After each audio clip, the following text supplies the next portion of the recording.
1998 সালে শুরু হওয়া এনএইচডিপি প্রকল্পের আওতায় ইস্ট ওয়েস্ট করিডোর নির্মাণের কাজ পশ্চিমবঙ্গের অনেকগুলো জায়গায় পুরোপুরি বন্ধ হয়ে যায় মূলত জমি জটের কারণে। 27 নম্বর জাতীয় সড়ক বরাবর ঠিক এইরকম একটি অসম্পূর্ণ অংশ রয়েছে শিলিগুড়ি শহরের দক্ষিণে মহানন্দা ব্যারেজ থেকে শুরু করে ফুলবাড়ি হয়ে জটিয়াকালী মোড় পর্যন্ত। ফুলবাড়ি সংলগ্ন এই অসম্পূর্ণ অংশটি হল পশ্চিমবঙ্গের এনএইচডিপি প্রকল্পের শেষ একটি অংশ, যেখানে এই 2025 সালের গোড়াতেও নতুন করে কাজের আর বরাদ দেওয়া হয়নি। তবে দীর্ঘদিনের এই জমিজট কাটিয়ে এবার নাকি এখানে সড়ক সম্প্রসারণের কাজ শুরু হতে চলেছে। চলুন আজকের এই ভিডিওটির মাধ্যমে 27 নম্বর জাতীয় সড়কের ফুলবাড়ি মোড়ের আশেপাশে থাকা এই অসম্পূর্ণ অংশটি নিয়ে একটু আলোচনা করা যাক। 1998 সালে তৎকালীন কেন্দ্রীয় সরকার ভারতের জাতীয় সড়কগুলির আধুনিকীকরণের জন্য ন্যাশনাল হাইওয়ে ডেভেলপমেন্ট প্রোগ্রাম বা এনএইচডিপির সূচনা করেন। এই কর্মসূচির আওতায় কলকাতা শহরকে ভারতের রাজধানী নতুন দিল্লির সঙ্গে এবং দক্ষিণ ভারতের চেন্নাই শহরের সঙ্গে একটি 4 লেনের সড়ক ব্যবস্থার মাধ্যমে জুড়ে দেওয়ার জন্য সোনালী চতুর্ভুজ প্রকল্পের কাজ শুরু হয়। অন্যদিকে এই এনএইচডিপি কর্মসূচির অধীনে পশ্চিমবঙ্গে আরও একটি সড়ক সম্প্রসারণের প্রকল্প শুরু হয়, আর সেটি ছিল ভারতের পশ্চিম ও পূর্ব প্রান্তকে জুড়ে দেওয়ার জন্য ইস্ট ওয়েস্ট করিডোর বা পূর্ব পশ্চিম মহাসড়ক ব্যবস্থা। এই পূর্ব পশ্চিম মহাসড়কটি গুজরাটের পোরবন্দর থেকে শুরু করে পশ্চিমবঙ্গের উপর দিয়ে গিয়ে আসামের শিলচর পর্যন্ত নিয়ে যাওয়ার পরিকল্পনা করা হয়। এই ইস্ট ওয়েস্ট করিডোর পশ্চিমবঙ্গের 27 নম্বর জাতীয় সড়ক হিসেবে উত্তর দিনাজপুর জেলায় ডালখোলায় প্রবেশ করে শিলিগুড়ি শহরের দক্ষিণে অবস্থিত ঘোষপুকুর পর্যন্ত যায়। এরপর সেটি ঘোষপুকুর থেকে পূর্ব দিক বরাবর জলপাইগুড়ি, ধূপগুড়ি, ফালাকাটা এবং সলসলাবাড়ি হয়ে আলিপুরদুয়ার জেলার বারোবিশা শহর পার করে আসাম রাজ্যে প্রবেশ করে।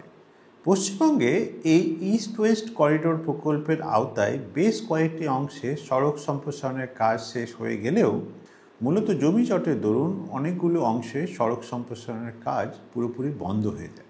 আর ঠিক এই অসম্পূর্ণ অংশগুলির মধ্যে বর্তমানে একটি গুরুত্বপূর্ণ অংশ রয়েছে শিলিগুড়ি শহরের দক্ষিণে অবস্থিত মহানন্দা ব্যারেজের পর থেকে শুরু করে ফুলবাড়ি মোড় হয়ে জটিয়াকালী মোড় পর্যন্ত।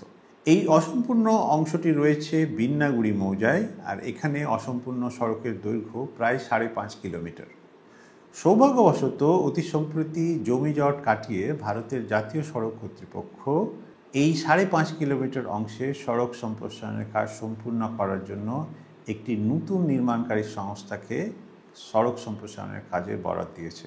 আর এই অংশে সড়ক সম্প্রসারণের জন্য কাজের বরাদ পেয়েছে সিমপ্লেক্স ইনফ্রাস্ট্রাকচার প্রাইভেট লিমিটেড নামের একটি সংস্থা। আর এই বাকি থাকা অংশের নির্মাণ কাজের জন্য আনুমানিক খরচ ধরা হয়েছে প্রায় 240 কোটি টাকা।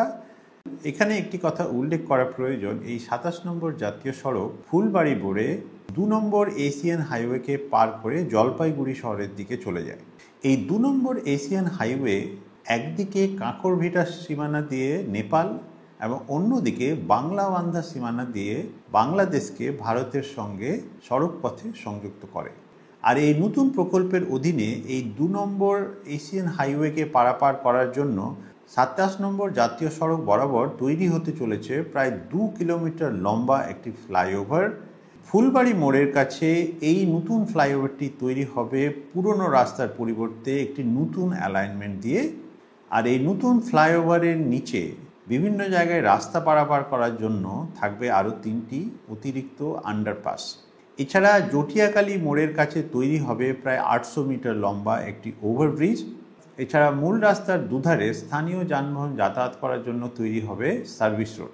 আর এই অংশে সড়ক সম্প্রসারণের কাজ শেষ করার জন্য সময়সীমা ধরা হয়েছে 2 বছর। আর এই প্রসঙ্গে পশ্চিমবঙ্গে বর্তমানে 27 নম্বর জাতীয় সড়কের বাকি থাকা অংশগুলি নিয়ে কয়েকটি কথা বলা দরকার।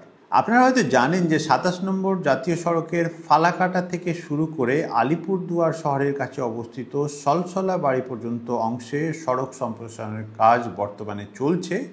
অন্যদিকে এই ২৭ নম্বর জাতীয় সড়কের ধূপগুড়ি থেকে ফালাকাটা পর্যন্ত অংশে সড়ক সম্প্রসারণের জন্য ভারতের জাতীয় সড়ক কর্তৃপক্ষ গত বছর একটি নতুন নির্মাণ সংস্থাকে কাজের বরাত দিয়েছে। ধূপগুড়ি থেকে ফালাকাটা পর্যন্ত এই ২৭ নম্বর জাতীয় সড়কের সড়ক সম্প্রসারণের কাজের বরাত পেয়েছে এস&পি ইনফ্রাস্ট্রাকচার ডেভেলপার প্রাইভেট লিমিটেড এবং স্কাইলার্ক ইনফ্রা ইঞ্জিনিয়ারিং প্রাইভেট লিমিটেডের একটি যুগ্ম সংস্থা। তার মানে সব মিলিয়ে দাঁড়াচ্ছে যে অদূর ভবিষ্যতে এই বাকি প্রকল্পগুলির নির্মাণ কাজ শেষ হয়ে গেলে উত্তর দিকের শেষ প্রান্ত আসাম সীমানা থেকে কলকাতা শহর হয়ে দক্ষিণের শেষ প্রান্ত উড়িষ্যা সীমানা পর্যন্ত পশ্চিমবঙ্গের মধ্যে একটি 4 লেনের দ্রুতগতির সড়ক সংযোগ ব্যবস্থা চালু হয়ে যাবে। এই ভিডিওটি যদি ভালো লেগে থাকে তাহলে এই চ্যানেলে সাবস্ক্রাইব করার জন্য আপনাকে স্বাগত জানাই।